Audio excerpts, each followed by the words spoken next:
right, what's going on, everybody? Brother Kevin online had asked me why in my videos do I have a hole already bored out of the foot before I even start trimming. And so I thought I'd do a quick explanation of that. And he was referring to the little short videos that I do of the little sake cups and sippers. And those are 3-part videos where they show the cup getting thrown, they show the cup getting trimmed, and then they show the final glaze reveal at the end. And so trimming the foot of a cup is a really nice accent for any sort of pottery. It gives a very, finishing touch of detail to a part of the cup that isn't seen, because it's normally sitting on a table or something on its foot, and then when you pick it up, and you have this reveal of this really nice and delicate foot. It's a real nice touch to have with pottery.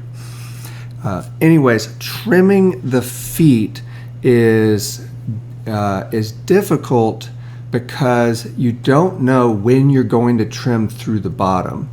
And so a lot of potters will kind of shy away from trying to trim, or there's other techniques you can use to finish the bottom without trimming.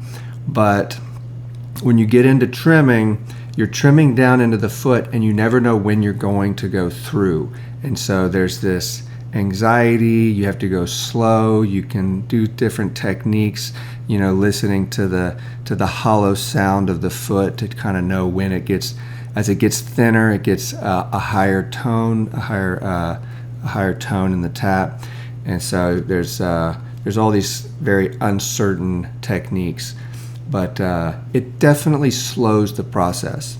And so I think it was about 2 years ago, I had this idea to use a drill press to drill down to set the depth of the foot before I even sit down to trim.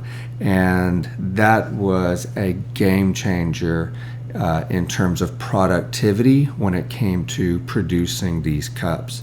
And so I would sit down and throw as many as I could in one session, and then I would get out the drill press.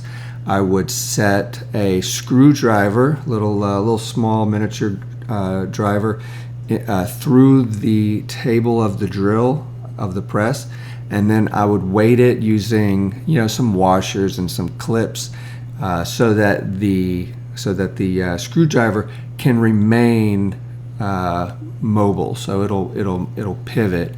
And then after that, I set the depth of the bit to come down to whatever thickness I need for this foot. And so that's going to typically be determined by the thickness of the piece, because I'd